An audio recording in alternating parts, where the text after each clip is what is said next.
different. We are going to provide an honest look at Ole Miss athletics, the fan, by the fan, and the fan. That is what we do. Hell be to me. I'm just kidding. Tune in for some Ole Miss sports news. We're going to give it to you straight. Yeah, right now. The podcast starts now. It happens now. Holy cow. Listen to me. It's starting. Well, it's going to start right about now.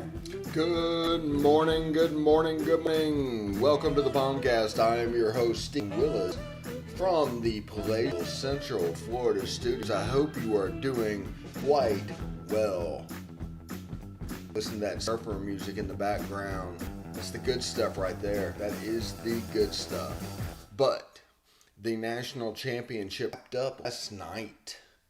Alabama 52, Ohio State 24.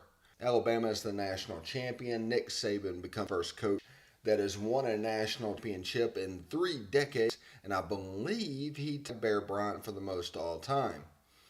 So that's pretty good. And the last segment today, we're going to go over why we need to expand the playoffs to avoid such little parity at the top. I've done this before. I'll do it again. It'll work after the national championship. But I just I'm of the opinion, for Ole Miss' sake, it needs to be 16. You can give an automatic bid to all the conference winners in FBS. That includes the Sun Belt, whatever. But then with the at-larges, it will bow to the point where if it's finishing in the top 8 or whatever, it can do. So that's what I would do. There would be some blowouts for sure. There'd be some upsets for sure. But there'd be less parity and less teams be able to recruit going to the playoffs, therefore extending the gap between the playoff teams, just 4 or 5 or 6, and the rest of them. Anyway, so let's get this out of the way real quick. If you want to follow us on Twitter, you can at the Stephen Willis or at Positively. Hit us up on Facebook at facebook.com/POMcast. Of course, we are on YouTube at Positively Ole Miss, our channel. We also have interviews there. We have games passed there on demand. We have most of the games from this season on demand. They're all on the YouTube page. So subscribe there, and when we go live, you can be notified of the bell and all that good stuff. So we are on Twitch at Positively Ole Miss, all in word. We are on Google Podcast, Apple Podcast, Stitcher, Spotify, SoundCloud, TuneIn Radio, iHeartRadio, Pandora. We're trying to get on radio.com, but we're not quite there yet. But we're also on some minor podcatchers. If you are curious if we're there, just search Positively Ole Miss. But if we were to name them all, we'd be here all day. So, again, congratulations to Alabama for winning the national championship. And congratulations to Ohio State for losing worse than Ole Miss did. And that Bama game for Miss, I kept picturing that shootout that was 42-42 the field, and everybody excited while that game went on. And for a second, it looked like it might materialize, and it never turned into the shootout. Once I think Alabama went up 21-14. Ohio State was driving and was forced to kick a field goal. It was 21-17, and then real quick it was 20-17, 35-7, and it's over. But I think the final was 52-24. And that was something. And that was really a clinic Vontae Smith put on. And Jalen Wall, all kinds of heart. Alabama, whenever they have both of them, are really, really hard to defend. That, as I saw when Alabama aimed every yard but like 42. And that was over 2 drives that stopped the one when they fumbled. And then Ole Miss did some punt. That's changed. Defense is changing. You see that. The Outback was proof of that. But as we move forward, we need to recognize where we are, especially compared to a team like that. It was about to lose a chunk, by the way. Alabama could lose one or two times. Texas A&M might be the odds-on favorite if Lamont comes back to win the SEC West. They might not. I don't think it's going to be LSU. Alabama's going to have Bryce Young on quarterback. I mean, it's good, but I mean, it wasn't. It didn't look like Tua did whenever he was the heir apparent. He hardly played, and that tells me he had one quarterback that they were comfortable with putting in the game, and that's going to cause a bit of a drop off. Auburn is going to go through system change. Gus ran that stuff. Brian Harsin will have trouble coming behind him with, I think. So it's not going to be Auburn, not going to be Mississippi State, and it's not going to be Arkansas, and it's probably not going to be Ole Miss. So the best is Texas A&M. But what I just proved to you is how down the SEC is going to be next year. The dominant quarterbacks in the SEC West will probably be Matt Corral, and over in the East, probably Jay Daniels. That's what it looks like. So you're in a position where Ole Miss in a good shape. They're on the rise while the rest of the SEC is in decline. This, for all intents and purposes, looked like a death row year, 1969 for Ole Miss football type thing. But a lot of quarterbacks are going away. Stephen Willis, POMcast, offensive line exits and interviews next.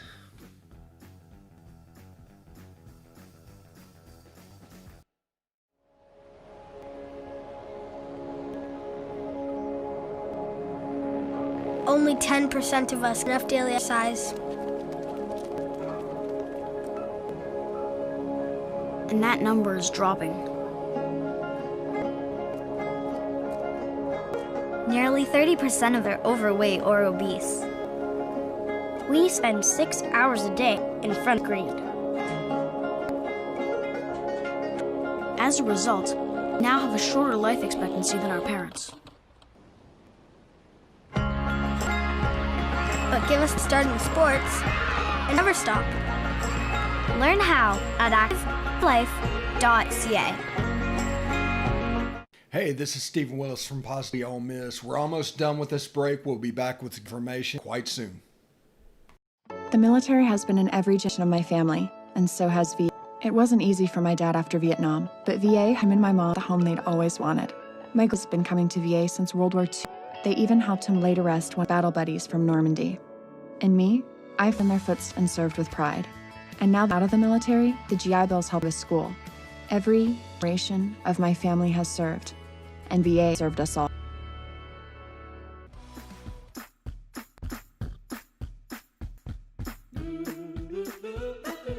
Well, back to the POMcast, Stephen Willis. Offensive line exit interviews. Now, we're talking about a unit that has protected very well all year and led the SEC in rushing per game.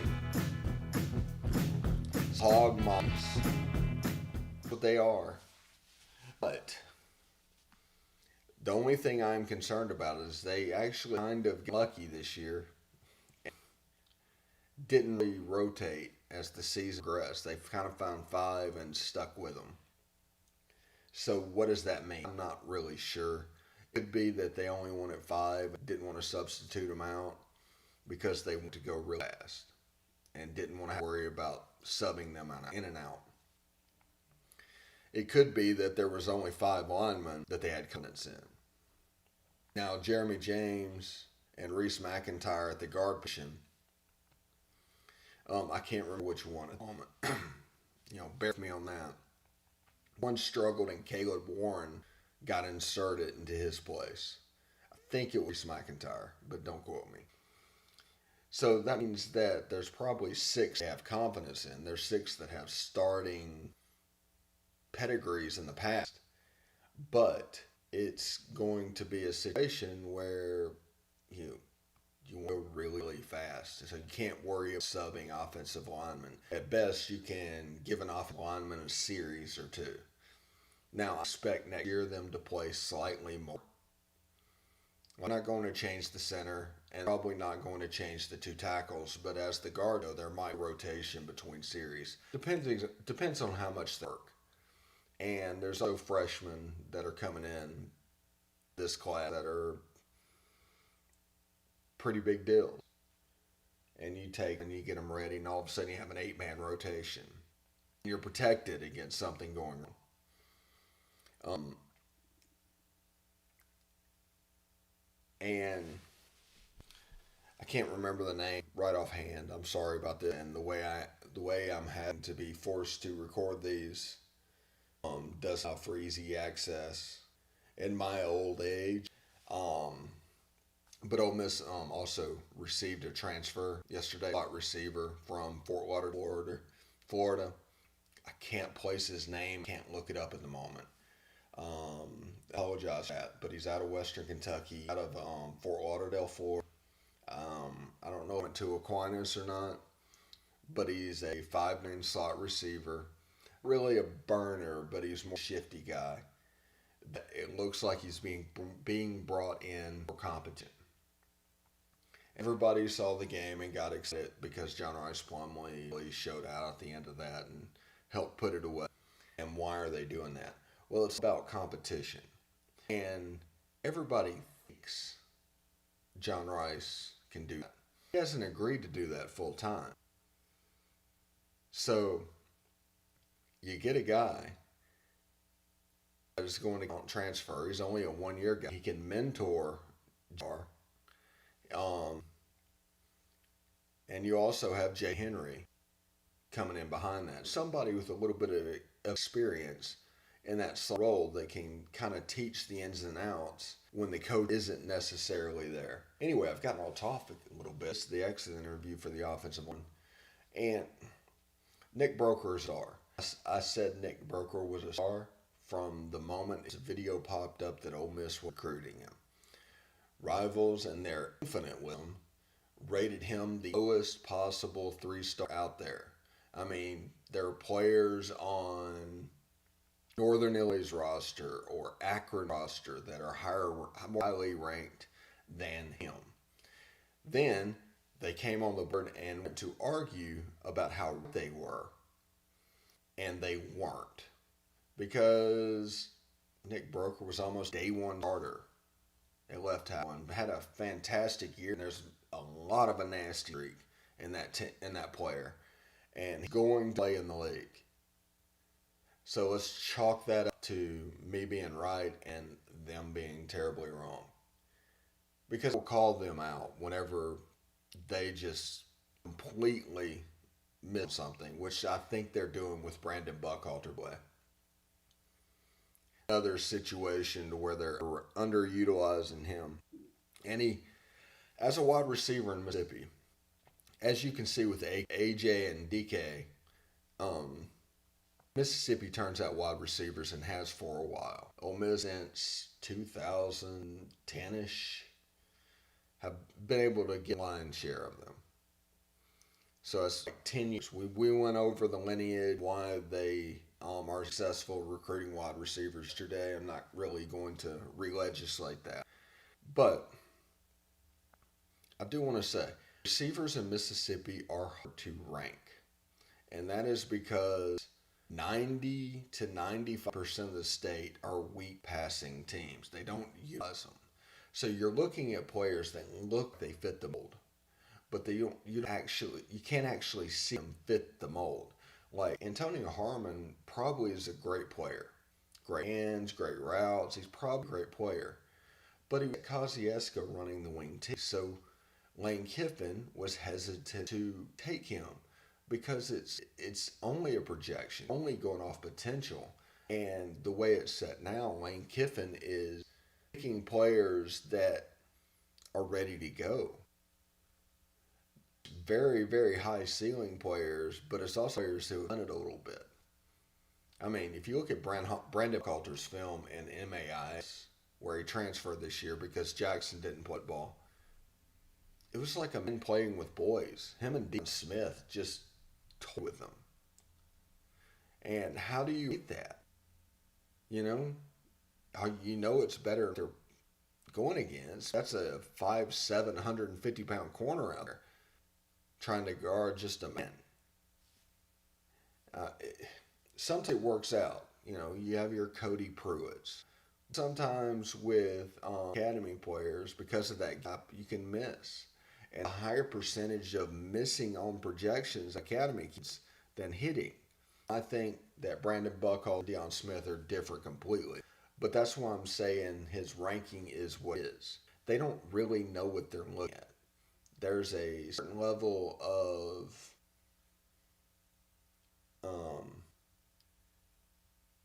familiarity with how they rank. And anything that goes outside, anything that stretches what they think they know, they're not catch it.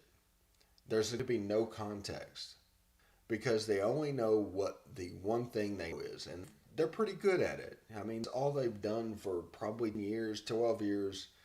I mean, they're pretty good at it. Now, can't follow the daily drama of recruiting because none of it matters. It might as well be professional wrestling or a telenovela, and recruiting coverage is little things that just sucks you into thing but doesn't really mean anything. They are set up that way. And that allows them to be weathermen. And it doesn't matter if they're right. And there's just this weird scenario where people give them more credibility than they deserve. And that's fine, you know. Whatever. If people want to get sucked into that, they can get sucked into that stuff.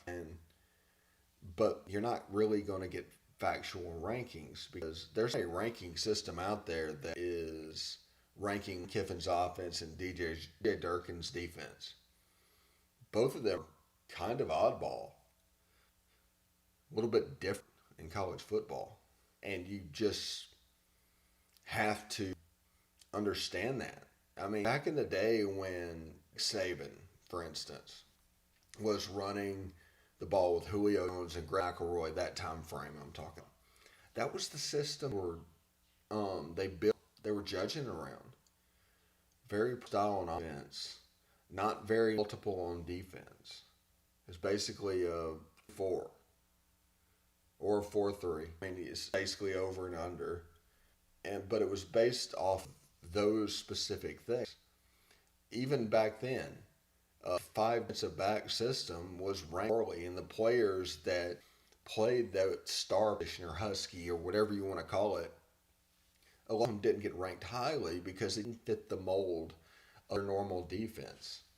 Whenever we started going to the spread and many systems started developing, that's fantastic for college football. That is horrible for recruiting rankings because it deviates further and further away from those pro systems that they were judging on, and they built the rankings on similar to what Mel Kiper did at the NFL draft.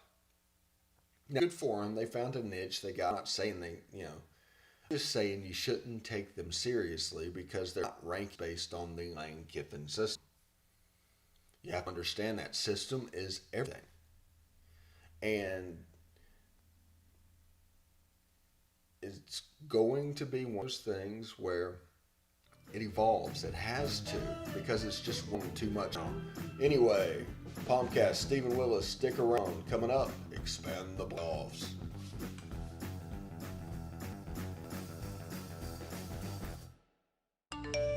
You want to answer that, don't you? I bet it's just killing you, being the glow just inches away. Someone wants to tell you something or ask you something.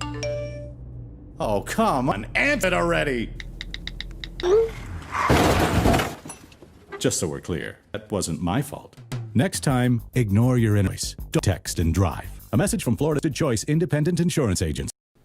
Hey, this is Steve Willis. I just want you to stick around a little longer. We're going to get back to the podcast right after these messages. Tonight, nearly 40,000 veterans across the country are homeless. Men and women have pledged to serve our nation, and now we must serve them. Landlords across the country have helped make significant progress in reducing homelessness by making housing available, but there is more we can do to bring our veterans home. Visit www.va.gov/homeless to see how you can get involved.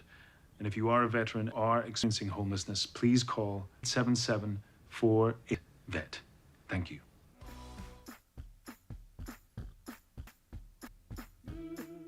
Right, POMcast, Stephen Willis right here, segment 3 on a Tuesday. The national championship is booked. Alabama wins it again over Ohio State, 52-24, I think. It was a 4-touchdown win. And I just really like that intro, by the way. I can just sit here and listen to that. But what has happened is it is time to expand the playoffs. And I am a proponent of not just expanding it to 8. I'm for expanding it to 16. Because it gives Ole Miss a better chance and the blue blood teams a better chance to participate. See, right now, you have a group of 5 or 6 teams that not only are going to the playoffs every year, they also can recruit to it. So you're probably getting 100 kids spread out over 3 or 4 teams that are playoff level kids that the playoffs actually mean something to them. I mean, Jalen Waddle coming back to play on that angle is phenomenal. That was really cool. But if you make it an 18 playoff, more teams can recruit that way. You make it a 16 team playoff, more teams can recruit that way. You can recruit, you can be a playoff program, and it's going to dilute the talent at the top. There's some people that are going to come out and have all kinds of picks that basically we need to contract the playoff. We can't find one good team. I mean, only one game and everybody else. Obviously, there are people that want to expand the playoff are wholehearted. That's not true. It's not true at all. This is about talent acquisition and taking it away people at the top so more people in. If it's spread out over more teams, the gap between Ole Miss and Alabama just shrunk. If that makes sense. It shrinks if there's 4 teams, it shrinks if it's 8 teams, and then it shrinks even more if it's 16. Now, they're still good, and they're still going to get players, and I'm not saying that's going to stop. I'm saying you're not going to have 25 4 and 5s out there in class until the end of time. It's going to cut down on those players that off mean something. It's a self-fulfilling prophecy. It's like all the Clemson players, Alabama players. I mean, Ohio State was in there. Just had a couple of flub losses against Iowa and Indiana or whatever, and that knocked them a couple of times. They're still the same team, but you need to expand the playoffs to disperse those players in places. It's kind of like have a monopoly, and they broke up the Bills back in the day. Alabama is the original AT&T. We need to break it up to where there's 6 or 7 bells out there running around trying to do telecommunications. Because as of right now, they're just essentially a trust. They can do what they want to. They can set what they want to. Because it's a self-fulfilling prophecy. And you expect them to be number 1. They end up number 1 because they have better players. They're able to recruit more better players. End up number 1. It's all self-fulfilling. So you can help it out by diluting that problem. Because that's one less thing or they can recruit to that. So can Iowa State, can Oklahoma, so can Auburn. So you want to get them in where it's around that 16 point, and that'll help out Ole Miss. And that's the only reason we want to go that. We would stay before because I want to see what that was like and how the personnel evolution happens. Because I am all about stopping attendant consequences, and if we skip a step, we might not catch it. So You have 16 teams. This is in. It might be number 14. That means they're going to play number 3. It'll be like a single bracket of the NCAA tournament. I don't think Ole Miss will be 14 necessarily because the automatic bids of all conferences will come into play. But you could see Ole Miss being at 12 or an 11. And Ole Miss ranked 12, 11 would be good enough to beat a 5. So you have a chance of all those games being really great. You're going to have your blowout games, but to do that, you also have access. Access to those games. So it's just something to keep an eye on. I think they need to doot the talent that they're picking from in order to basically grow. And then get there to 16 and try and find an equilibrium. That's my opinion. We do not need to contract, and people with takes about finding a college football team, the way it's set up, it's kind of humorous. So be careful, be safe, enjoy this weather. I got movers coming today. I got some stuff going to be here. Anyway, I will catch yours for myself, Stephen Willis, and Chris Thrasher, getting ready to start. This has been POMcast on Positively Ole Miss. See you tomorrow. Hotty toddy.